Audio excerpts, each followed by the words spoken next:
Vamos a Santiago. Bueno, antes de ir a Santiago, déjenme decirles que en este texto que vamos a estudiar, seguimos señalando de una manera clara. O sea, Dios nos está llevando, por supuesto, paso a paso en todas las cosas y de una manera clara cómo debe vivir el creyente cada día, ¿no? Aquí, cómo debe mostrar su fe. Ese es el punto. Y que incluso se le ha asignado, se le ha dado. Ustedes saben que la fe no es nuestra, de todas maneras Cristo nos la ha dado, ¿no es cierto? Y ahí está. A veces en la vida del cristiano es como tener un automóvil, ¿no es cierto?, lleno de gasolina y nunca salir de él. Son ejemplos que luego estaremos redondeando más, ¿no? O como tener una gran compañía y no ser productiva, ¿no? O haber estudiado una carrera y nunca trabajar en ella, ¿no? Bueno, hay muchos así, terminan de vendedores, etcétera, etcétera, ¿no? Los cristianos de hoy en día parecen engarrotados. Ese es el punto a lo que quiero llegar. Y muchos se jactan de saber mucho, pero en realidad no hacen nada significativo. Ese es el punto.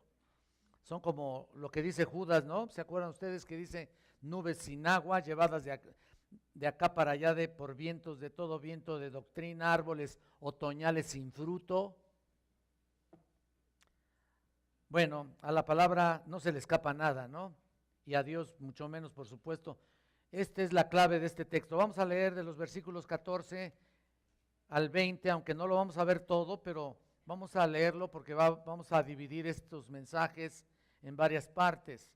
Hermanos míos, ¿de qué aprovechará si alguno dice que tiene fe y no tiene obras? ¿Podrá la fe salvarle? Y si un hermano o una hermana están desnudos y tienen necesidad del mantenimiento de cada día, y alguno de vosotros les dice, id en paz, calentados y saciados, pero no le dais las cosas que son necesarias para el cuerpo, ¿de qué aprovecha? Así también la fe, si no tiene obras, es muerta en sí mismo. Hasta ahí, para saber lo que vamos a hablar del peligro precisamente de tener una fe muerta y saber realmente cómo está determinada en tu vida, ¿no? Hay un psicólogo, no que esté de acuerdo con la psicología, nada más lo voy a citar porque dijo algunas cosas importantes y él tiene una interesante teoría de la psicología individual. Se llama Alfred Adler. De hecho, lo mencionamos en el seminario. No quiere decir que esté a favor, por supuesto, pero a veces dicen cosas verdaderas, ¿no? Él dice que cuando se trata de personas, la confianza solo se da en movimiento. La confianza solo se da en movimiento. La vida que ocurre es a nivel de acción. No somos lo que decimos, pero somos lo que hacemos. Repito, lo que hacemos. Esa es la verdadera clave de nuestras intenciones.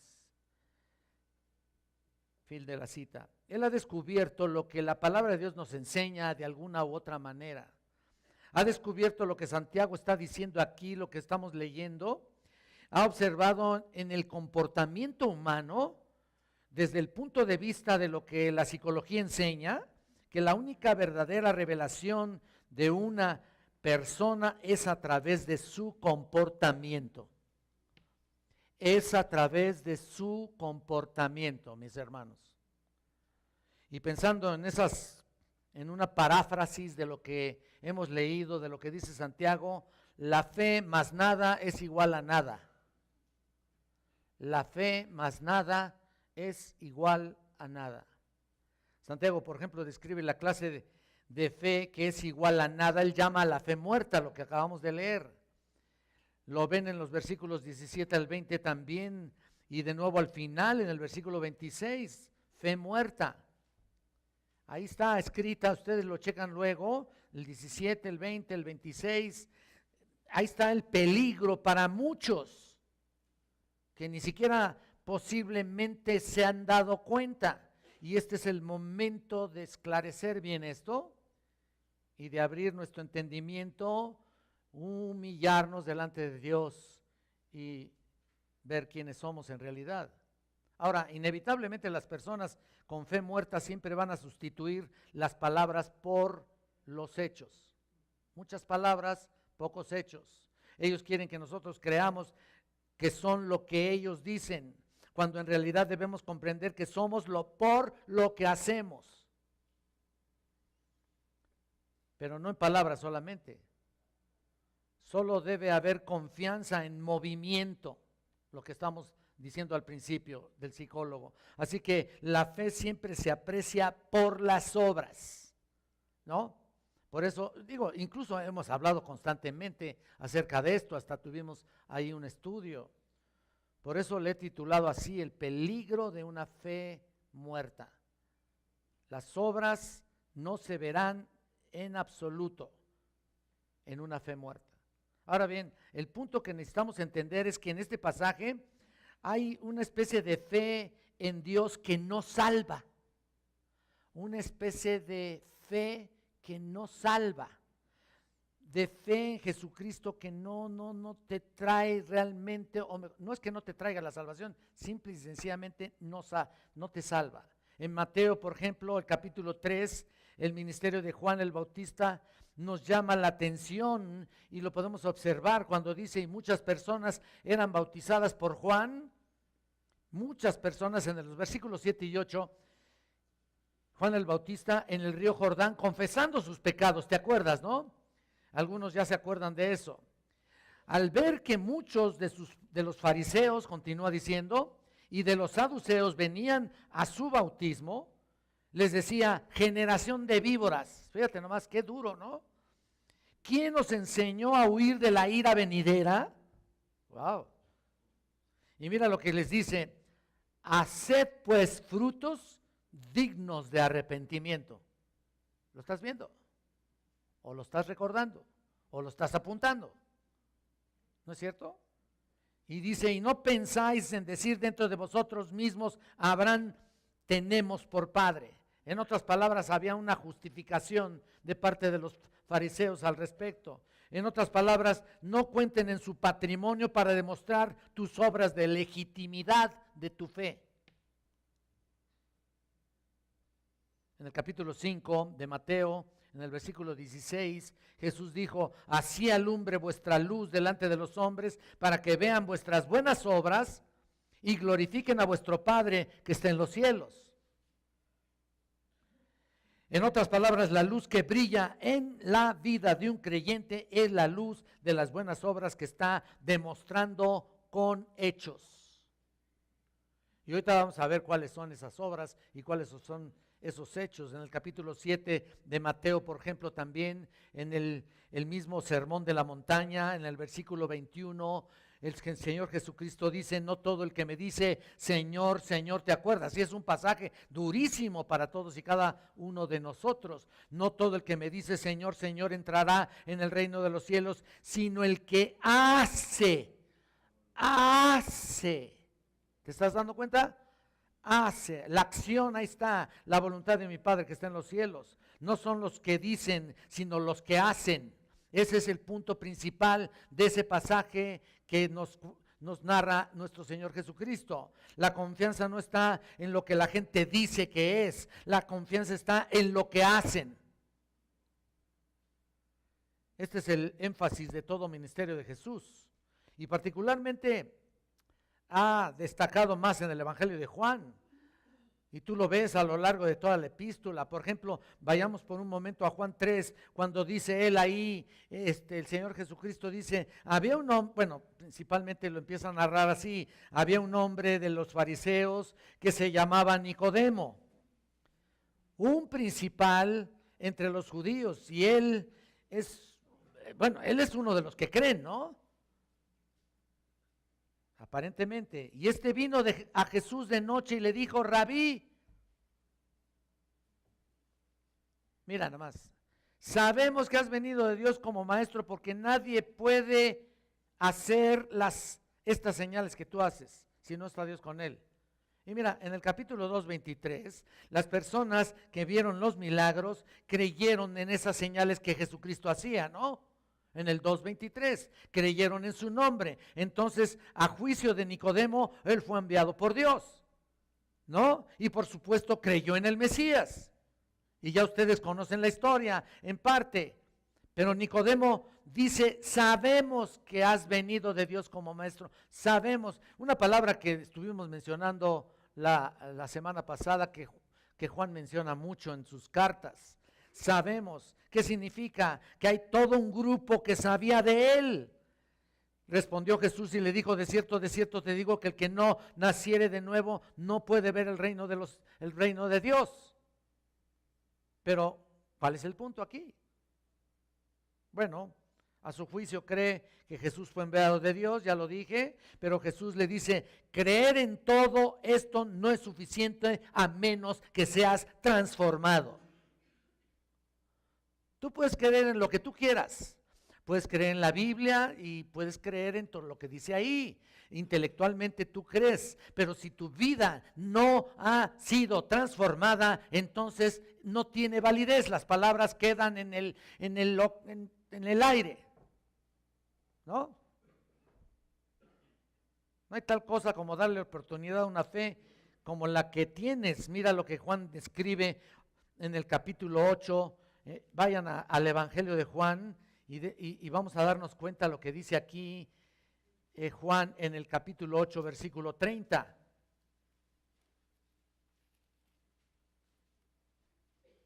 30 y 31. Hablando él estas cosas, muchos creyeron en él. Dijo entonces Jesús a los judíos que habían creído en él, si vosotros permaneciereis en mi palabra, seréis verdaderamente mis discípulos. Noten cómo Jesús habla de nuevo las palabras en relación a sí mismo y aquí, por supuesto, a su Padre. Dice en el versículo 30, muchos creyeron en él, lo dijimos ahora. Dijo entonces Jesús a los discípulos que habían creído en él, si permanecieseis o permaneciereis en mi palabra. Todo está relacionado con la obediencia. Seréis mis matetes o aletos, lo que señala aquí mis discípulos, que significa verdaderos discípulos. Matetes o aletos. Y conoceréis la verdad y la verdad os hará libres. Bueno, la verdad te hará libre de la servidumbre, del pecado y de la muerte y del infierno y del juicio. Todos estamos aquí, todo está implicado aquí. ¿Se dan cuenta? En otras palabras, ellos dijeron que habían creído en lo que Jesús dijo, pero su creencia no había sido suficiente a menos que se trate de un nuevo nacimiento, de una transformación que conduce a una vida de obediencia.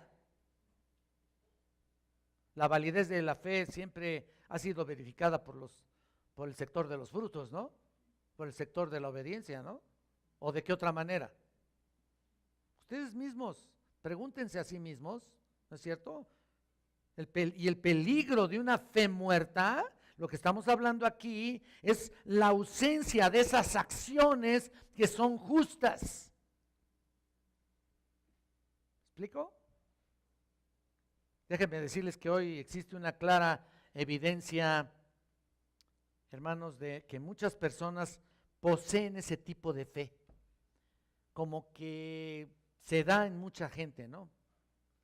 Ellos creen en Dios, ellos creen en Jesucristo, pero no hasta llegar al punto de la salvación. Así hay gente. Y la razón de este mensaje es para verificar tu salvación a la luz de lo que dice la palabra de Dios. Muchos pueden creer los hechos acerca de Jesús, muchos pueden creer los hechos acerca de lo que Dios dice aquí y respetarle, hasta decir, no, tenerle mucho respeto a este libro.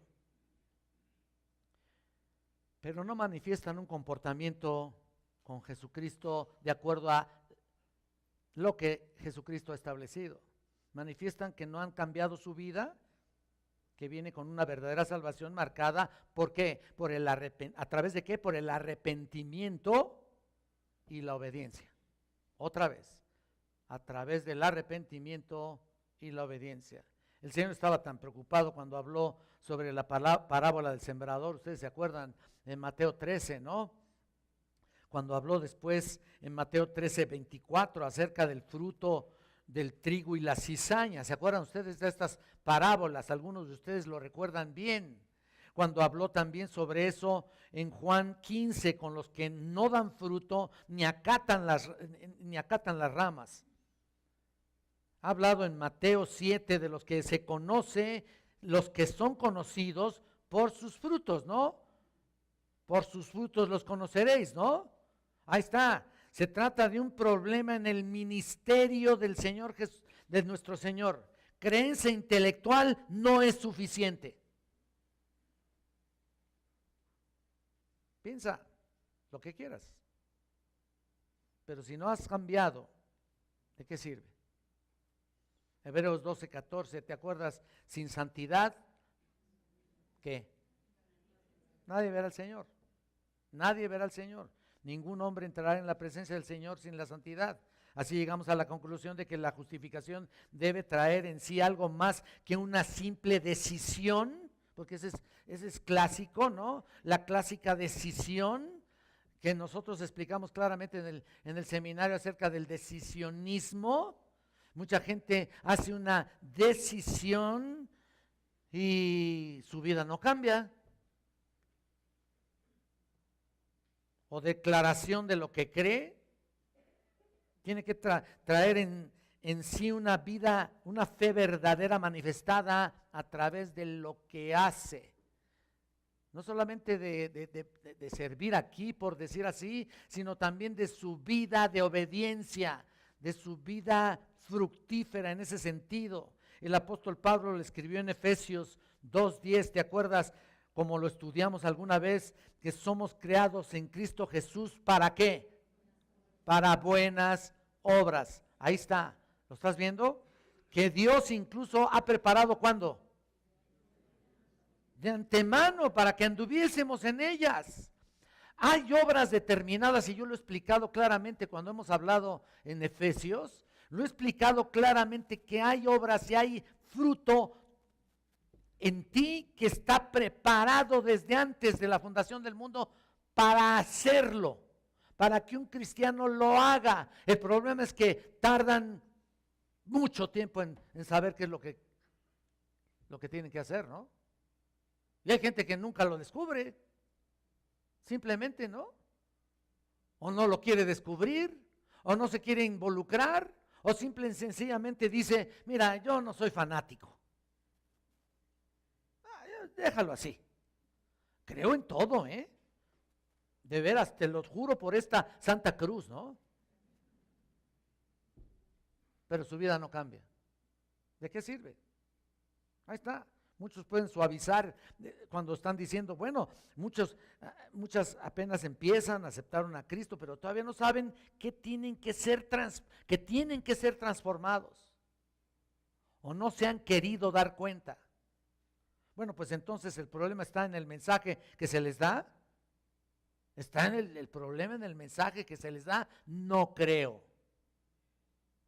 No lo creo de ninguna manera. Pero definitivamente que la salvación implica transformación. Transformación de vida. No hay otra forma de llamarte creyente o llamarte cristiano. Por eso les he dicho acerca de la inmensa necesidad de saber compartir el evangelio, ¿no es cierto? Bueno, pues la gente no puede decir que tiene a Cristo cuando ni siquiera han comprendido a lo mejor el mensaje.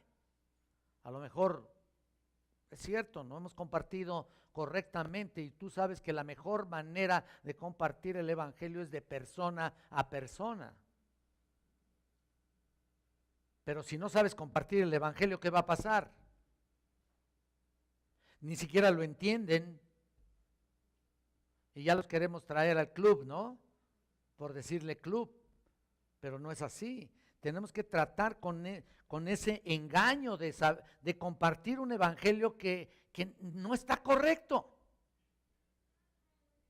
Muchos ni siquiera conocen el mensaje de salvación y piensan que han abrazado la fe salvadora, y Santiago no va a permitir. Todo el libro de Santiago habla de eso, acerca de la fe, realmente la verdadera fe.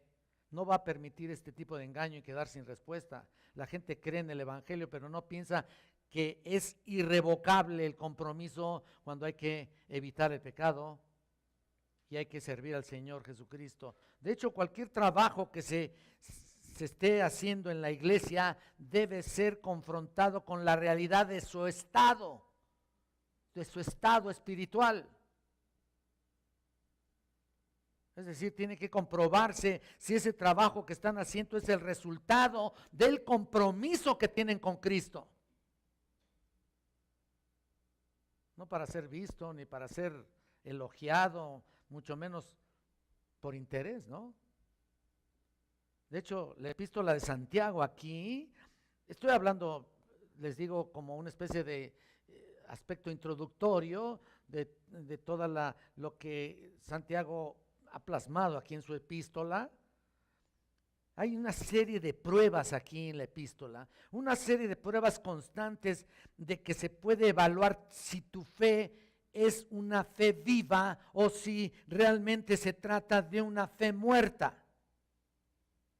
Esa es la evaluación que Santiago hace y es una gran bendición poderlo entender. Bueno, primero indagar y después entender y después aplicar y explicar, ¿no? Santiago está dando una serie de pruebas de que podemos evaluar si nuestra fe es una fe genuina o es una fe muerta. Ahora bien, en este segundo capítulo que hemos leído del 14, solamente hemos leído hasta el 17, pero se extiende hasta el 20. Santiago aporta la prueba de las obras, obras que quieren decir acciones justas, justo comportamiento, también es eso. No quiere decir que solamente servicio así, físico, es justo comportamiento, auténtico comportamiento, un comportamiento obediente a la palabra de Dios y que manifiesta una naturaleza piadosa. ¿Cómo vivimos entonces, hermanos? ¿Demostramos lo que somos? Porque si estamos demostrando lo que somos, qué peligro hay ahí, ¿no? Un peligro inminente. Santiago ya ha planteado esta cuestión y lo ha dicho ahí. No es que yo quiera decir esto por alguien, no, por supuesto que no, pero déjenme decirles, si volvemos atrás por un momento, nada más un poquito, vean el versículo 22 del capítulo 1, vayan por favor ahí. Ya lo ha introducido cuando dijo 1:22. Pero sed hacedores de la palabra, ¿lo estás viendo? Y no tan solamente oidores, engañándoos a vosotros mismos. Así que alguien que es oyente a la palabra y no es un hacedor, es como lo que dice también en Hebreos, no, es como un hombre que esconde su rostro, mira su cara en un espejo, lo ve a su manera y olvida la forma del hombre que fue, ¿no? En otras palabras, cuando se mira, ve el problema, pero no hace nada al respecto, desaparece y se olvida de ello. Imagínate si te ves algo en el brazo, alguna herida, o si no te atiendes a alguna cosa en un espejo de tu cara que por ejemplo, no estoy hablando de vanidad, estoy hablando de alguna enfermedad determinada en tu brazo, en tu cuerpo, y no te atiendes, pues la cosa está peor, ¿no?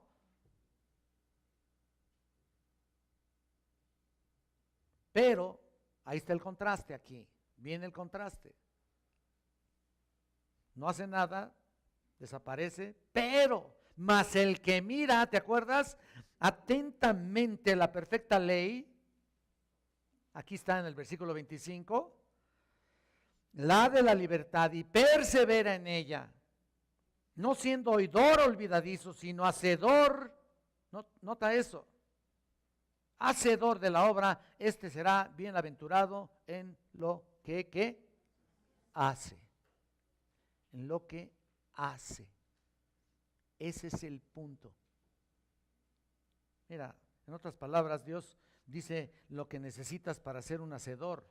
Debes entonces estar continuando, o sea, debes continuar estudiando la palabra de Dios y practicarla. Y luego Santiago trae a colación el mismo tema aquí en el capítulo 2 que estamos empezando a estudiar. Ahora bien, por otro lado, también quisiera decir que nadie se salva solamente por obras, ¿eh? Vámonos al otro lado, ¿no?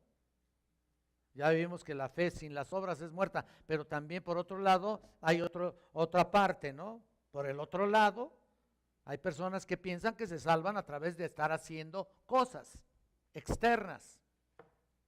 Efesios 2, 8 y 9, y tú lo sabes, ¿te acuerdas de ese pasaje? No por obras, ¿para que qué? Ahí está, te lo sabes muy bien. Excelente. 10 de calificación.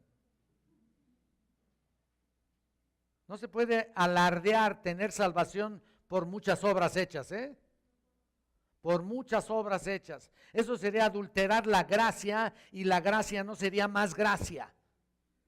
Y lo dice Romanos también, se toma más bien como deuda. Ahí está el problema. Entonces, nadie se salva por las obras, escucha con atención, pero nadie se salva sin las obras. ¿Me explico, hermanos? ¿Se entendió o no? Nadie se salva por las obras, pero nadie se salva sin las obras. Y lo vamos a ver más adelante, por supuesto, esa es la cuestión. Sin la producción de obras, la labor de arrepentimiento y sumisión a Cristo debe ser lo primero. Mateo, ¿te acuerdas en Mateo 13? También otra vez, las parábolas. Las parábolas siempre te dan un entendimiento amplio. Desde luego, estúdialas, ¿no? Porque tampoco vas a interpretarlas, ¿no? Pero te dan un ejemplo maravilloso acerca de esto. ¿Te acuerdas del hombre que encontró un tesoro escondido, ¿no? Ahí en el 46 o en el 44 y 46. Encontró un tesoro escondido y después un mercader que encontró una perla de gran precio. ¿Te acuerdas las parábolas que están ahí, ¿no? Una perla de gran precio. No sé si se acuerden bien, pero en los dos casos, esos hombres venden todo lo que tienen para comprar el terreno, ahí, donde estaba el tesoro, o el otro, la perla, ¿no? Y en todo esto hay un sentido, escuchen esto, en que cuando la salvación viene a nosotros, hacemos a un lado todos nuestros intereses personales con tal de obtener a Cristo.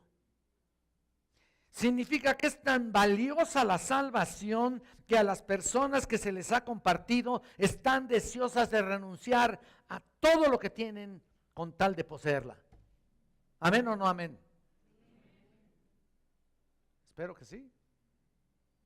Pero para otros que están autoengañados, la fe no es más que un vistazo carnal y el reconocimiento de los hechos acerca de Dios y Cristo, y hasta ahí.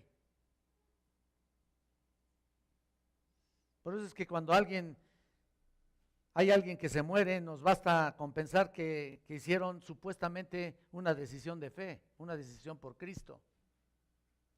Y ya. Yo soy un poco escéptico al respecto, ¿no? Cuando alguien muere y ya en último momento hacen una decisión por Cristo. Bueno, puede ser, tampoco puedo descartarlo, no lo sé, pero nunca se interesaron en estudiar la palabra,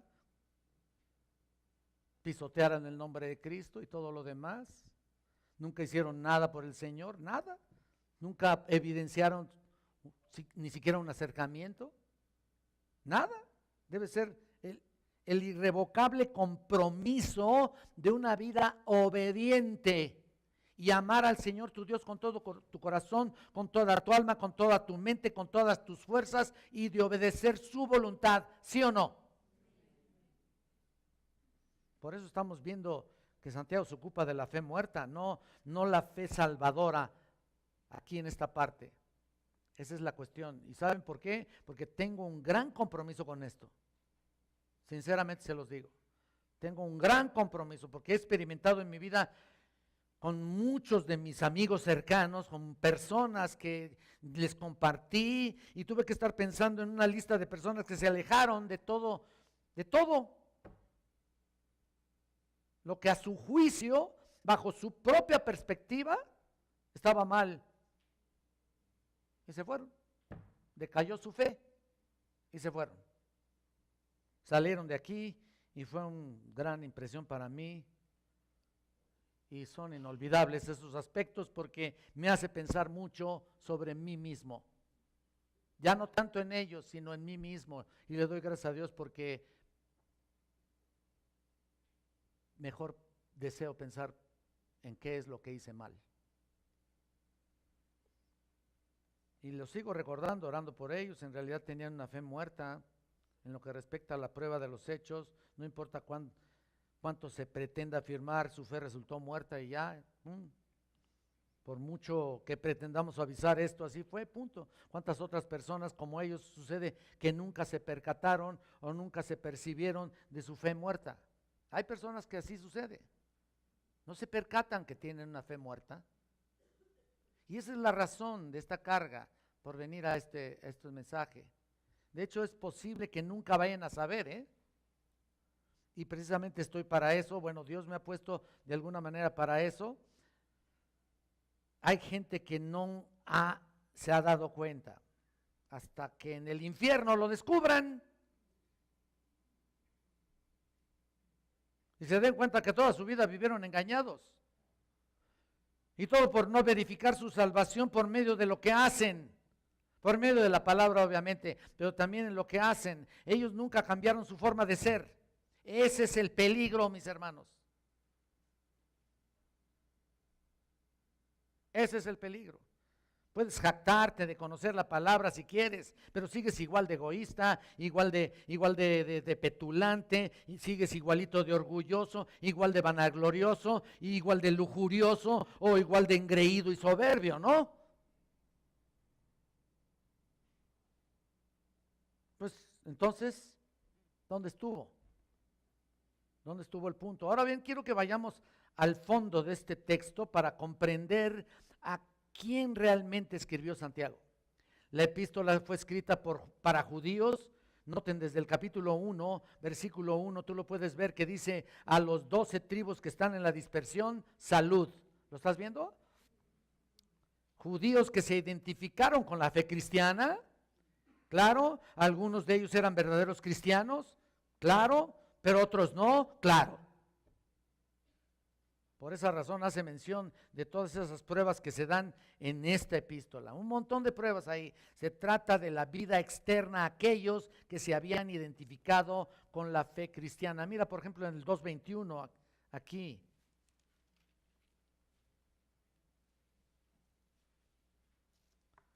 ¿No fue justificado por las obras Abraham nuestro padre? Juan 2:21. Ese es, ¿no? Cuando ofreció a su hijo Isaac sobre el altar, nota eso, aquí está claramente la idea de que la audiencia era judía. Para que te des cuenta que algunas epístolas así estaba dirigida desde un principio. Pero hay algo más, estos judíos habían sido extremistas sobre cuestión de obras. Habían vivido en todos estos años del judaísmo una tremenda presión porque el judaísmo de ese tiempo se volvió totalmente un sistema de justicia personal. Se justificaban en todo lo que hacían. Es decir, ellos se plantearon creer firmemente en la creencia de las obras solamente. ¿Me entienden? Y a lo largo de ese tiempo vino el evangelio de la salvación. Imagínense que viven toda su vida bajo un sistema de obras, incluso sabiendo que no podían cumplirlas, sabiendo que no podían llegar al extremo de cumplirlas, por supuesto en su totalidad, para nada, sabían que esas leyes no podían mantenerlas, porque es absolutamente desbordado, absurdo, que hay una multitud de normas ahí en las leyes del judaísmo, un montonal de normas que ningún ser humano puede vivirlas. Y de esa manera creer que su salvación depende de su capacidad para hacer lo que no pueden hacer. Estoy hablando de aquel que se va a los extremos de las obras. ¿Me explico? Miren, vayan a Mateo, por favor. Todavía no entramos al texto, pero es importante que sepan todo esto. Mateo 23. Vayan al versículo 4.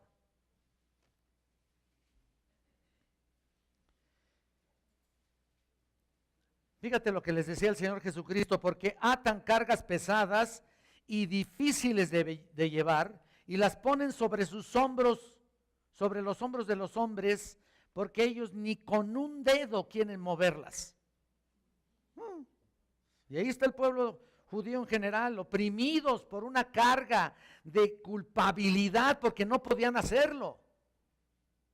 Pero pronto se acerca alguien que viene predicando el evangelio, que tiene que ver con la gracia y la libertad de toda esa opresión de leyes absurdas, un evangelio que daba la libertad al legalismo que ellos estaban tratando de llevar para supuestamente salvarse, ¿no?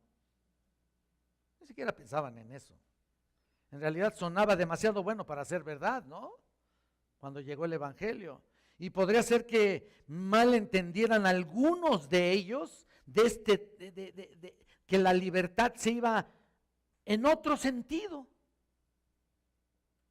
Es decir, imagínate toda una vida de legalismo y de repente la llegada de una infundada y abusiva libertad,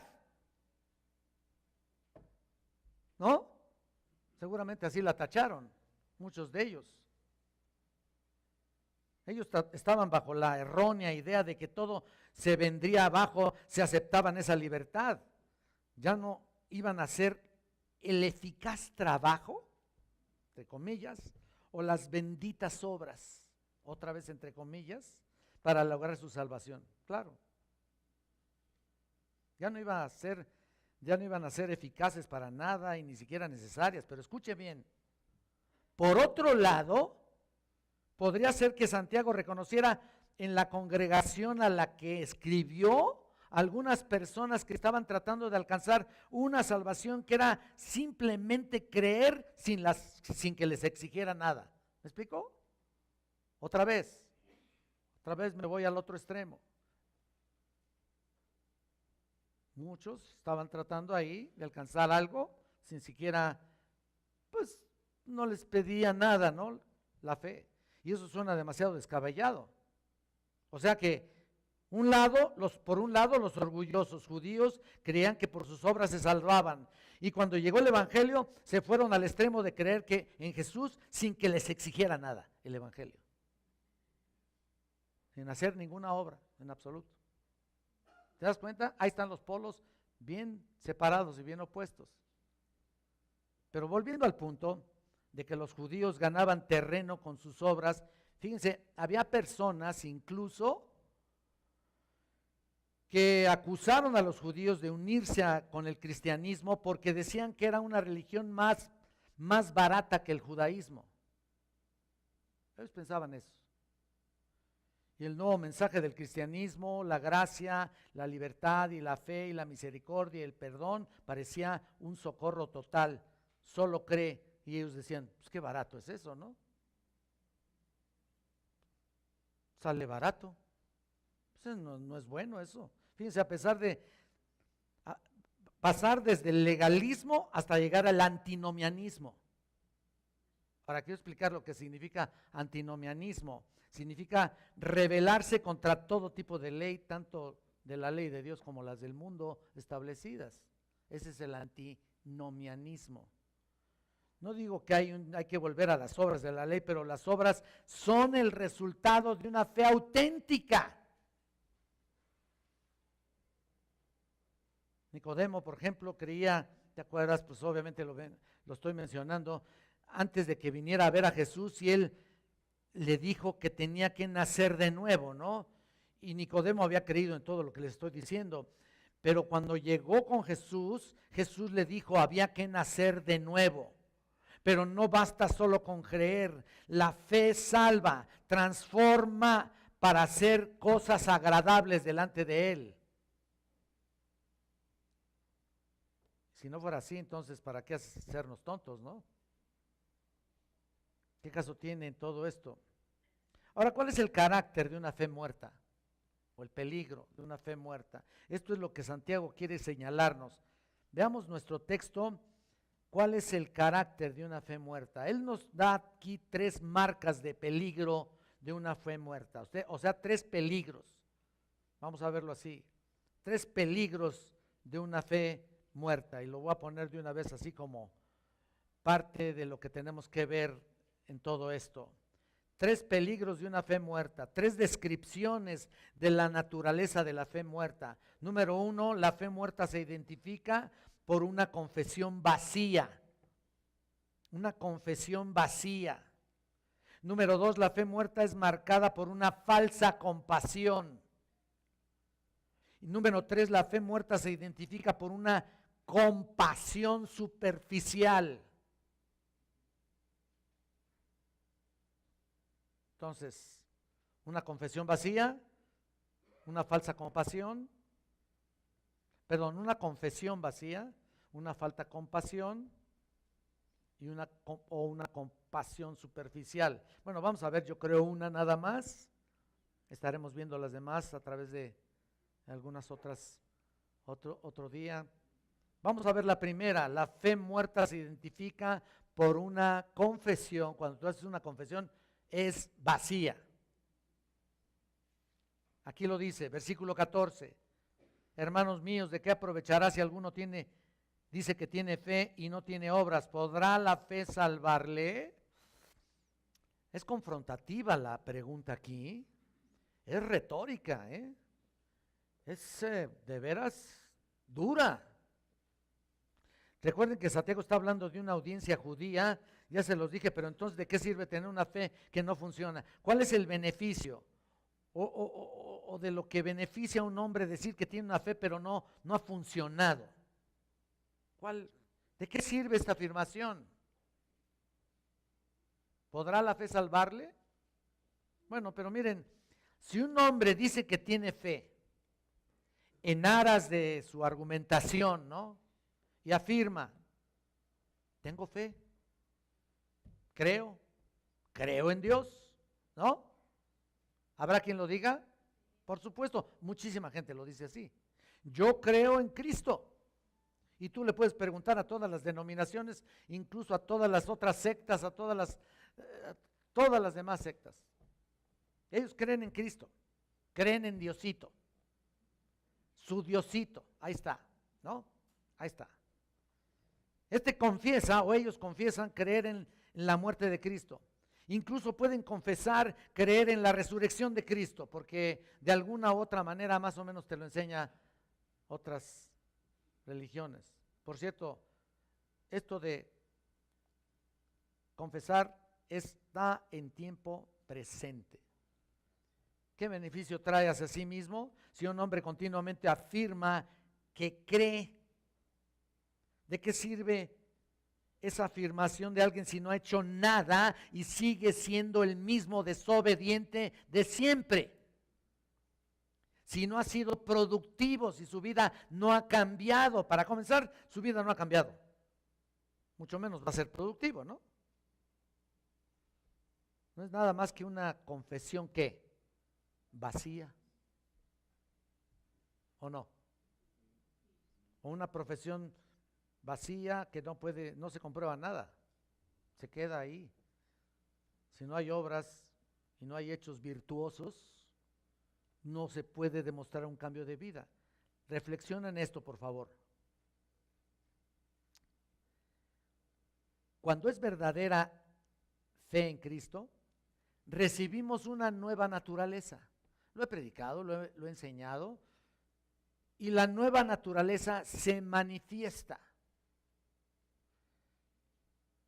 Por eso la parábola de la semilla es clara. De nuevo vemos que la buena tierra siempre produce ¿qué? fruto, ¿no? El fruto del Espíritu, frutos de justicia. ¿Lo ven? Si tuviéramos que ver a Santiago, podríamos ver cuáles fueron algunos de esos frutos. Al otra vez ver en el 1:12, por ejemplo, acá podemos ver la resistencia, la paciencia y además soportar triunfalmente las pruebas, ¿no? Desde el 1:12. Acuérdate lo que se ha predicado en otras ocasiones. Como una buena forma o como una buena obra para demostrar la fe verdadera. Resistir las pruebas. Esa es una de las pruebas. La resistencia, pero la resistencia, si nos dirigimos al versículo 18 al 20, podemos entender que existen buenas obras para todo el que escucha la palabra de Dios ávidamente, ávidamente. Si vemos el versículo 21, también vemos la pureza de vida, poniendo fuera la inmundicia. Es otra marca, ¿no? El poner fuera la inmundicia, en hacer a un lado el pecado, es otra marca, otra obra justa. Si vemos en los versículos 22, también estamos todavía en el 1 y los siguientes, vemos los hechos de la obediencia a la Escritura. Les di un repaso así general, así rapidísimo, como si fuera un escáner ahí, les di un repaso ahí. Y luego si llegamos al 27, bueno, de nuevo vemos el amor y la compasión por los necesitados de justicia, como otra obra al mantenerse sin mancha delante del mundo. ¿Lo están viendo? Versículo 27. Es otra obra, otra manera. Podríamos ver incluso el capítulo 3 aquí, para ver el fruto como el control de la lengua. ¿Te acuerdas de eso, no? Santiago lo menciona, pero marcadísimamente, ¿no? Mira el control de la lengua. ¡Wow! Una especie de sabiduría, por supuesto, necesitamos para, y te dice él mismo que la pidas porque él te la dará abundantemente y sin reproche. Entonces, ¿ves? Podemos ver también en el capítulo 4 que se manifiesta la humildad. Entonces Santiago identifica también esas buenas obras y por eso lo digo de una manera particular aquí. Aquí está el resumen, la suma de todas las demás pruebas que él da. Espero que te des cuenta, espero que lo veas, espero que lo apuntes, espero que lo medites. Entonces, una confesión vacía acerca de su fe salvadora es esta. Si no tienes ningún tipo de obras en tu vida, si tu vida no se manifiesta por la resistencia al pecado, esa es una confesión vacía, ¿eh? Estoy hablando de confesión vacía.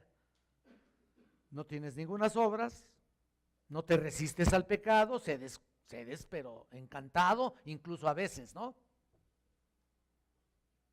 Mira nada más, si no se manifiesta una respuesta adecuada a la palabra de Dios, si no demostramos poniendo fuera las impurezas y la maldad de nuestra naturaleza caída, si no tenemos un corazón de obediencia a la palabra, si no tienes compasión hacia los necesitados, si no te mantienes sin mancha, o sea, si no te mantienes sin mancha delante del mundo, si no tienes control por tu lengua.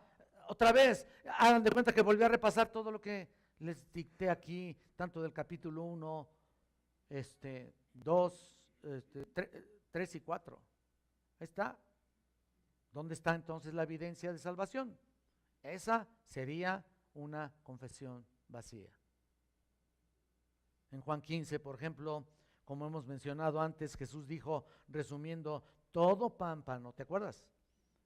Que no lleva frutos, es cortado, ¿te acuerdas? Y arrojado ¿a dónde? Al fuego, hermanos. Esta rama infructuosa representa a Judas y representa a alguien que solo tiene apariencia, pero no hay flujo de vida en su ser, vida espiritual, por lo tanto no hay producto.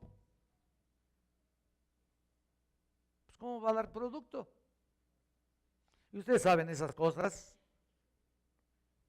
Y así Santiago añade al final del versículo 14, ¿podrá la fe salvarle?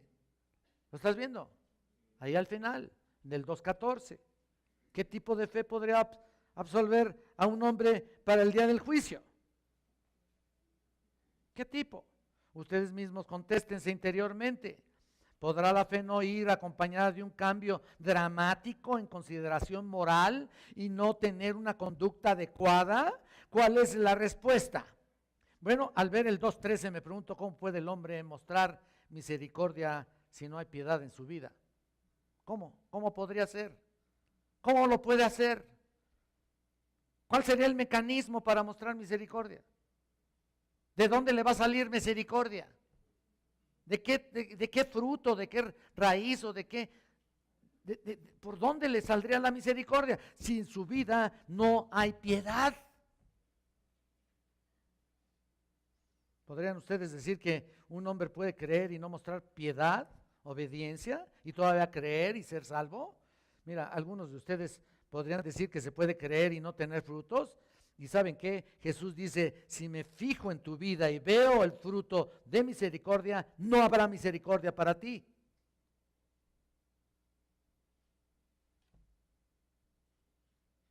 Se oye simple. Decirlo es simple. ¿Por qué? Porque Jesús mismo está evaluando la fe basada en la productividad. Si la salvación es nuevo nacimiento, si la salvación es transformación, si la salvación es un cambio total, entonces se debe demostrar en el comportamiento coherente con la nueva naturaleza. No sé, ¿o de qué otra manera? Solo se necesita lógica para esto. No hay ninguna ciencia aquí. Si soy una persona nueva, habrá nuevos elementos en la forma en que me conduzco. ¿No? Punto. Vean Romanos, por favor. Vayan a Romanos. Ahí tenemos los criterios de lo que Dios juzgará. Romanos capítulo 2.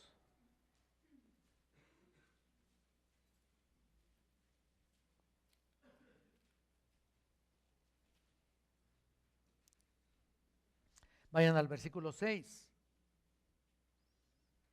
Y es un texto muy cortito, pero mira cómo nos pega, o cómo le pega al que no lo tiene. Dice, el cual pagará, noten eso, pagará a cada uno conforme a sus obras. Qué duro. Aquí hay una sentencia tremenda. No es cualquier cosa esta sentencia. La sentencia definitiva será de acuerdo a sus hechos. Así que necesitas reflexionar que si manifiestas que tienes una nueva naturaleza, ¿dónde están los cambios?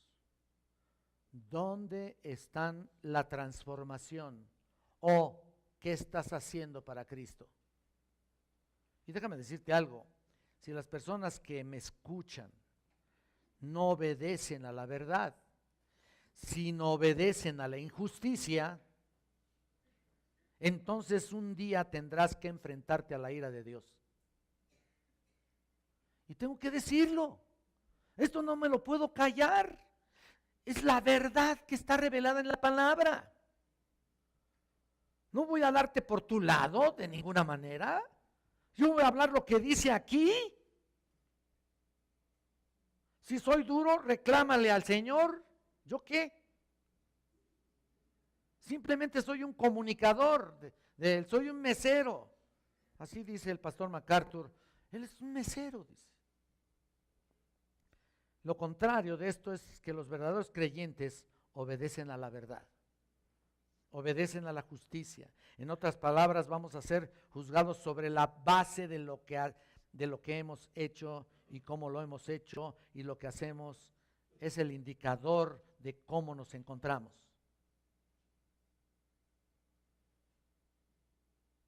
¿Podrá entonces la fe salvarle? Ahí lo que dice al final del versículo 14. Mira, realmente el uso de la palabra podrá aquí está en negativo e indica un no rotundo. El podrá, la palabra podrá, ¿ya lo viste? Alguien dirá, bueno, espérate tantito, espérate, Enrique. ¿No hay un choque aquí? ¿Podrías decirme eso? ¿No hay un choque aquí entre lo que dice Santiago y lo que dice Pablo? El típico argumento podría ser ese, ¿no? Si aceptamos lo que Santiago dice, que tenemos que tener obras, y no niega lo que dice Pablo cuando dijo que solo la fe salva, ¿no niega eso? La fe sola es gracia, y pues si añades todo eso de las obras, no funciona la gracia como debe funcionar. Vamos por favor al Romanos otra vez, para que lo vean. Noten lo que dice Pablo aquí, en el 11, Romanos 11, versículo 6.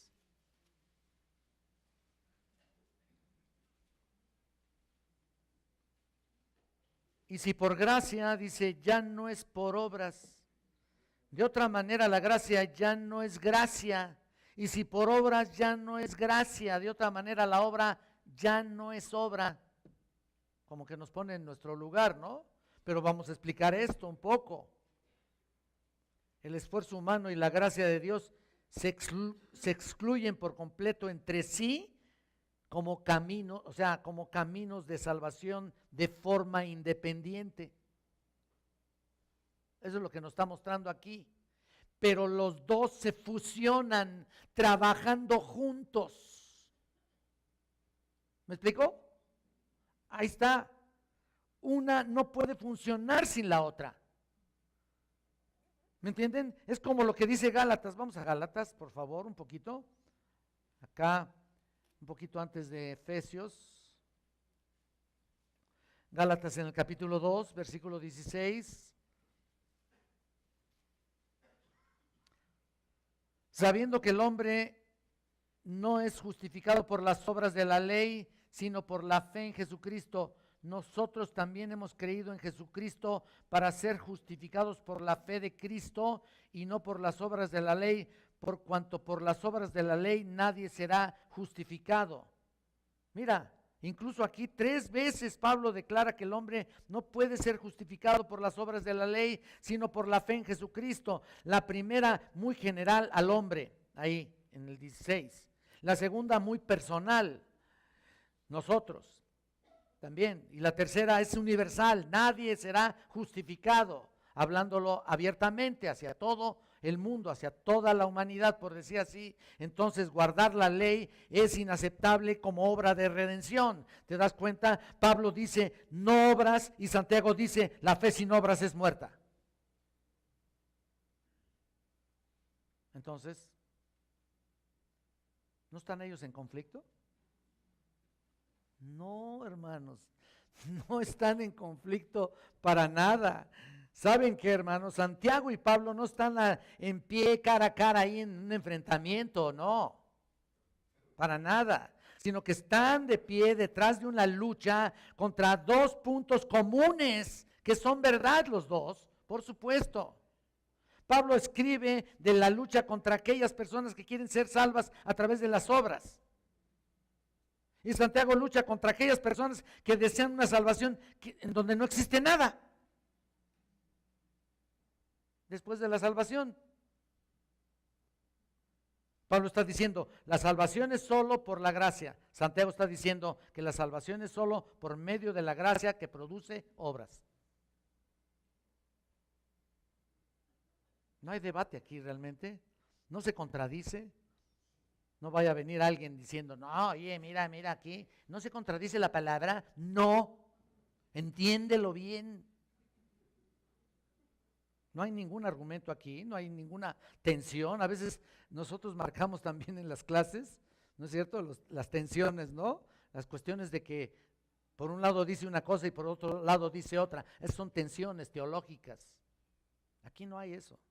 No se trata de estar cara a cara en desacuerdo, se trata de una vuelta atrás en la defensa contra los dos argumentos.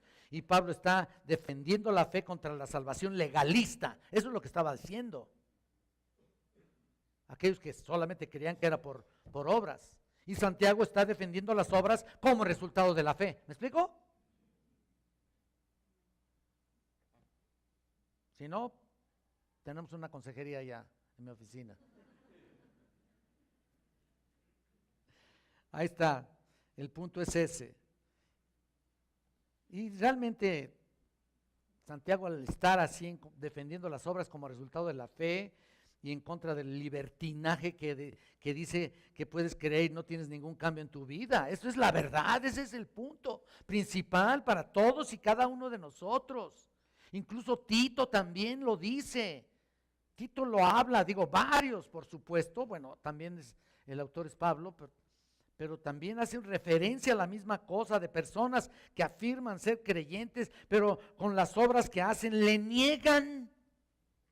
Vamos a Tito. Mejor vamos a verlo.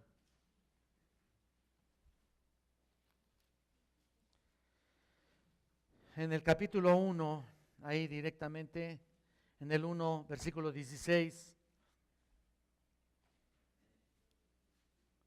Mira lo que dice: profesan conocer a Dios, pero con los hechos lo niegan, siendo abominables y rebeldes, reprobados en cuanto a toda buena obra. La palabra aquí reprobada o reprobados tiene la idea de algo confuso y desorientado, que solo tiene la mente malvada.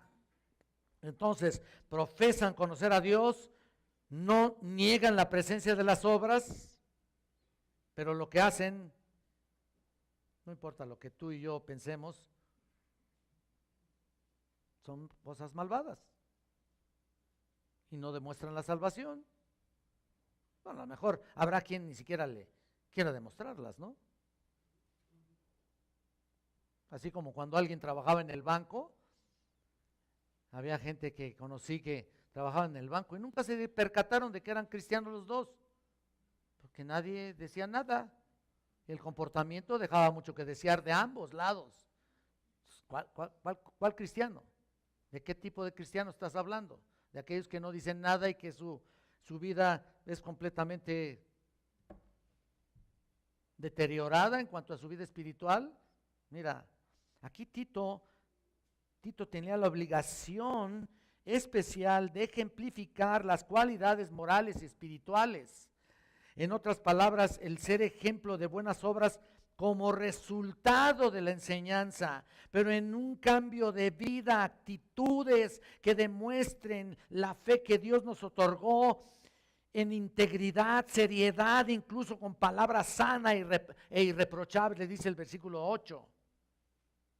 Y Pablo está en su ministerio particular haciendo hincapié en el comienzo de la vida cristiana, insiste en que nadie puede ganar el perdón de Dios y que es solamente por gracia soberana. Tú no tienes que arrepentirte en tu propia carne.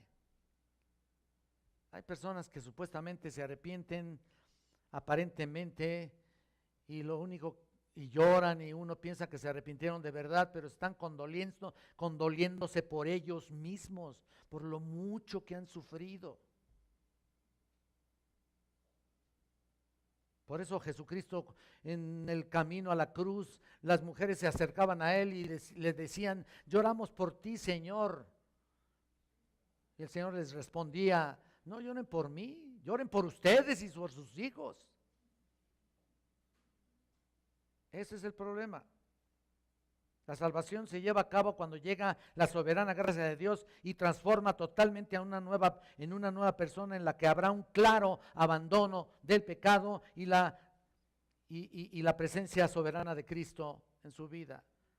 Recomendamos Éfeso, la misma ciudad a la que primera de Timoteo fue escrita. ¿Te acuerdas cuando el evangelio llegó a Éfeso, allá en Hechos 19:19? Inmediatamente el texto dice que las personas dejaron totalmente la magia, ¿te acuerdas? Dejaron todas sus cosas, hicieron a un lado el ocultismo, tomaron sus libros y los quemaron delante de todos ahí, después de haber oído y creído al evangelio. Ahí está el primer paso, el primer indicio de obras, producto de la fe soberana en Cristo, ¿no? Ahí está. También los tesalonicenses es un ejemplo maravilloso. En el capítulo 1:9, que ellos mismos, dice, contaban cómo se habían convertido de los ídolos a Dios. O sea, un cambio drástico, total, auténtico, tajante, ¿no? Ahí está. Entonces nadie se salva por las obras, pero nadie se salva sin convertirse en una nueva creación con obras evidentes. Amén. El arrepentimiento, sumisión, obediencia, el amor hacia Dios y todas las otras obras que el Espíritu de Dios produce. De lo contrario, nosotros mismos, ¿sabes qué? Los que haríamos las obras producidas humanamente, producidas humanamente por nosotros mismos, no tiene la validez que glorifique a Cristo. No. Si tú recuerdas que hiciste una profesión de fe, bueno, qué bueno. Pero si tu vida no ha cambiado, aún no ha sido transformada tu vida, sigue siendo ególatra, desobediente al Señor, rebelde, sin sometimiento al Señor, ni a la iglesia en la que Dios te estableció. Y peor aún, no has hecho nada para Cristo, por lo tanto tu decisión, tu oración no funciona correctamente, entonces tu fe es una fe muerta. Este es el momento. Este es el momento de examinarse a sí mismo, como dice 1 Corintios 13:5, acuérdate, examinaos vosotros mismos si estáis en la fe, ¿te acuerdas? Es el momento de examinarse a sí mismo. Aquí es el momento de enfrentarse con uno mismo, no con otra persona ni con nadie más, contigo mismo frente a la palabra y ser honesto. Ser humildes al reconocer que realmente no has avanzado nada porque has creído de manera intelectual solamente. Entonces es el momento de que creas de una manera espiritual para que nazcas de nuevo, de modo que si alguno está en Cristo, nueva criatura es. Las cosas viejas, ¿qué? He aquí todas son hechas. Te alabamos, Señor, y te bendecimos. Gracias, Señor, por tu bendita palabra. Gracias, Señor, porque entendemos lo que es esto y puede el peligro estar en muchas personas aquí presentes que piensan que lo sean. Así que, Padre, había que escudriñar un poquito a Santiago, que en su totalidad nos habla de todo esto. Eterno Dios, te pido que toques el corazón de las personas que aún todavía no se entregan como deben entregarse, que aún, Señor, se siguen resistiendo y tal vez piensen que lo sean, pero las evidencias ya las dije, ya están aquí y por supuesto, si no hay cambios rotundos y verdaderos en sus vidas, es que no tienen a Cristo, no te tienen a ti y están creyendo de una manera intelectual que es una fe muerta. Así que yo te pido, Señor, que se rindan a ti, confiesen sus pecados, que sean realmente, derramen su vida en ti, Señor, y puedan humillarse delante de tu presencia, quebrantarse delante de ti y pedirte a ti, Señor, que seas su Señor y Salvador. Si hay alguien aquí, Señor, te pido que toque su corazón, se entregue realmente como debe ser y sea transformada su vida. Así que, Padre eterno, ayúdanos a reflexionar al respecto y por supuesto estar preparados para el rato tener la mesa del Señor. Gracias, Señor. Bendito seas para siempre. Todo esto te lo pedimos en nombre de Cristo, nuestro Salvador. Amén.